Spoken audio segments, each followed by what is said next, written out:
Samantala, sa langit, pinag-isipan ng punong Diyos ang lahat ng nangyari kay Habiki at napagtanto niya ang mga pagkakamaling nagawa niya noon. Alam niyang hindi na maibabalik o mababago ang nakaraan, kaya nagpasya siyang tiyaking hindi mamamatay si Habiki sa bagong mundong ito. Sa kanyang tabi ay isang misteryosang dalagang mahimbing na natutulog. Habang pinagmamasdan siya, inihayag ng punong Diyos na nais niyang matagpuan ni Habiki ang tunay na kaligayahan. Umaasa siyang sa pagbibigay ng mas mabuting buhay kay Habiki. Mananatiling ligtas ang mundo kapag nagising na ang dalagang iyon balang araw. Kasabay nito, dumating sina Habiki, Claude, at Lillian sa tarangkahang patungo sa kanilang susunod na destinasyon. Gayunman, hindi sila agad pinapasok ng gwardya dahil napagkamalan niyang sangkot si Claude sa bentahan ng mga bata. Agad na nagpaliwanag si Lillian na si Habiki ay isa ng ganap na nasa hustong gulang ngunit maliit lamang ang pangangatawan. Lalo lamang napahiya si Habiki sa paliwanag na iyon. Upang patunayan ang kanyang pagkakakilanlan, ipinakita niya ang kanyang guild card at tuluyan nang naalis ang pagdududa ng gwardya. Samantala, masayang naglalakbay si Amelia sa kagubatan. Natutuwa siya dahil naniniwala siyang malapit na niyang makita muli si Habiki. Iniisip niyang marahil ay nakasali na ito sa isang adventurer party, ngunit umaasa pa rin siyang siya ang pinakamahalagang tao para rito. Pagkatapos ng lahat, siya ang unang naging kaibigan ni Habiki sa Ro. Inilabas niya ang mahiwagang anteng-anteng na gumagabay sa kanyang paglalakbay. At nang magliwanag ito ay itinuro siya nito sa isang kastilyong nakatayo sa tuktok ng isang burol. Sa kabilang banda, pansamantalang nagpahinga sina Habiki sa isang inn.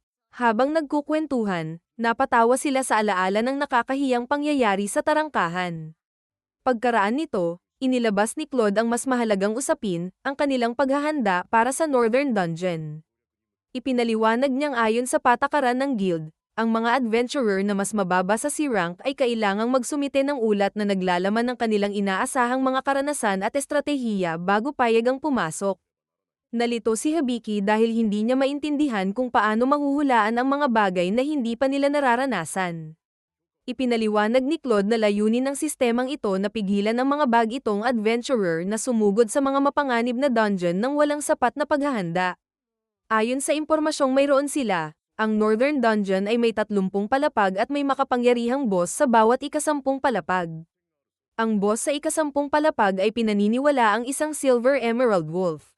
Dahil dito, iminungkahi ni Claude na gamitin nila ang mga impormasyong iyon bilang pundasyon ng kanilang plano. Masiglang sinabi ni Lillian na siya na ang baalang gumawa ng itinerary. Pinuri siya ni Claude dahil sa kanyang inisyatiba at sinabing huwag maiyang magtanong kung may hindi siya maintindihan. Ngunit buong kumpiyansang sinabi ni Lillian na kaya niyang tapusin ang lahat ng mag-isa at pinayuhan silang magpahinga na lamang. Kalaunan, nag-usap sina Claude at Habiki tungkol sa tulong na ibinibigay ni Lillian. Ipinaalala ni Claude na mahirap para kay Lillian ang sitwasyon dahil nalulungkot pa rin ito sa pag-alis ni Habiki, ngunit patuloy pa rin itong nagsisikap para suportahan siya.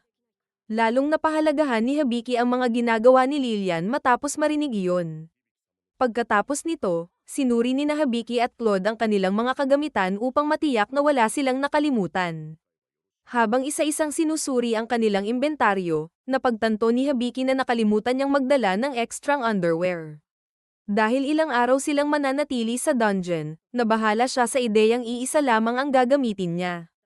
Iminungkahi ni Claude na gamitin na lamang ang bubble wash skill para linisin ito, ngunit para kay Habiki ay iba pa rin ang pakiramdam ng tunay na paglalaba.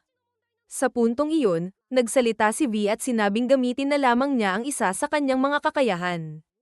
Agad na naunawaan ni Habiki ang ibig niyang sabihin at ginamit ang copy and paste skill upang gumawa ng maraming kopya ng kanyang underwear. Habang nangyayari ito, nakarating naman si Amelia sa kastilyong itinuro ng anteng-anteng.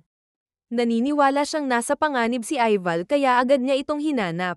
Hindi niya alam na si Ival ay kasalukuyang gumagamit ng kakayahan upang kontrolin ang isang Silver Emerald Wolf.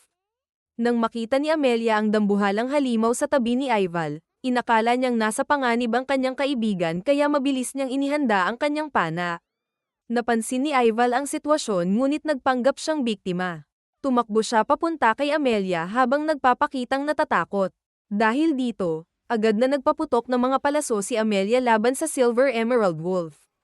Gayunman, Walang kahirap-hirap na naiwasan ng halimaw ang bawat pag-atake at naitaboy pa nito ang mga sumunod na mahikang inatake. Bago pa lumala ang laban, inutusan ni Ival ang lobo na huminto. Labis na nagulat si Amelia nang makita niyang agad itong sumunod. Ibinunyag ni Ival na kaya niyang kontrolin ang iba't ibang uri ng halimaw. Dahil dito, nagsimulang maunawaan ni Amelia na hindi pala si Ival ang mabait at inosenteng taong kilala niya noon. Bilang paghahanap ng kasagutan, inilabas ni Amelia ang anteng-anteng na minsang sumagisag sa kanilang pagkakaibigan. Inilabas din ni Ival ang kaparehong anteng-anteng at napagtanto niyang iyon ang dahilan kung bakit siya natagpuan ni Amelia. Walang anumang emosyon, ibinagsak niya ito sa lupa at dinurog sa ilalim ng kanyang paa. Sa isang iglap, winasak niya ang simbolo ng kanilang huwad na pagkakaibigan at ipinakita ang kanyang tunay na pagkatao. Pagkatapos nito, inutusan ni Ival ang Silver Emerald Wolf na patayin si Amelia.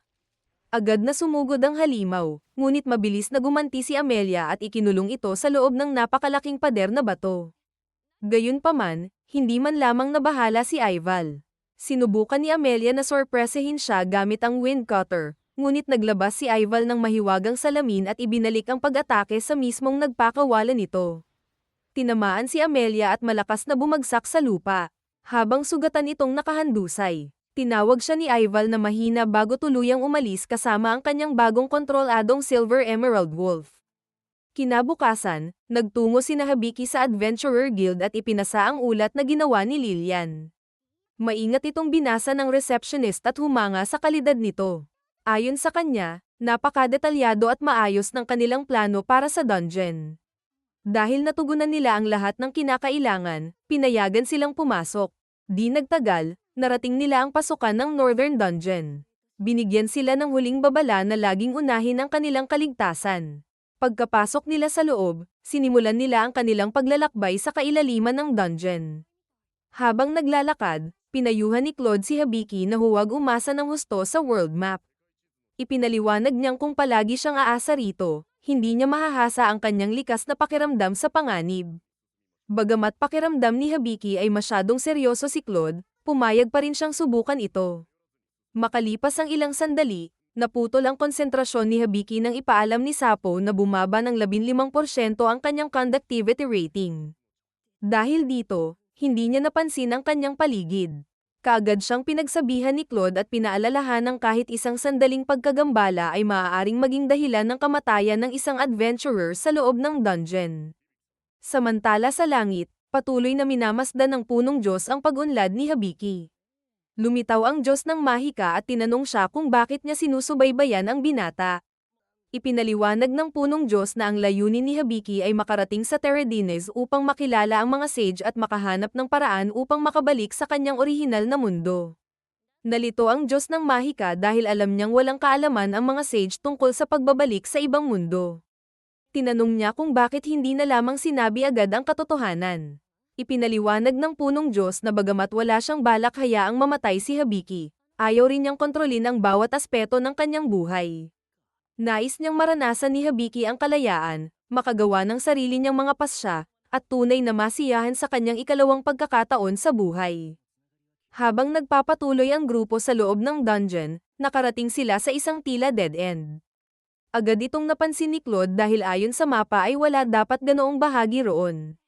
Ginamit ni Hibiki ang kanyang appraisal at natuklasang ang pader ay gawa sa locked rock. Nang marinig iyon, agad na naunawaan ni Claude kung gaano katibay ang materyal. Sinubukan niya itong wasakin gamit ang kanyang sibat ngunit wala man lamang naiwang marka. Napagpasyahan niyang kailangan nila ng pag-atakeng kayang magkalat ng puwersa sa malawak na bahagi. Agad na sumulong si Lillian, itinaas ang kanyang wand, at malakas na hinampes ang pader. Sa isang bagsak lamang ay nabasag at nag-iba ang locked rock. Dahil dito, inamin ni Claude na mas mataas ang pisikal na lakas ni Lillian kaysa sa kanya. Sa kanilang pagpapatuloy, nakatagpo sila ng grupo ng mga insektong halimaw.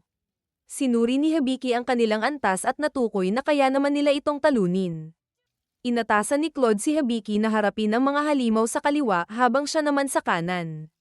Agad na pinakawalan ni Hibiki ang isang palaso mula sa kanyang divine bow, ngunit nakalimutan niyang i-activate ang aim assist kaya sumabli ito. Mabuti na lamang at madaling nalutas ni Claude at Lillian ang laban. Nag-alala si Hibiki dahil imposible sanang pamalya ang kanyang divine vow. Ipinaliwanag ni Sapo na pinahihina ng dungeon ang koneksyon niya sa punong Diyos.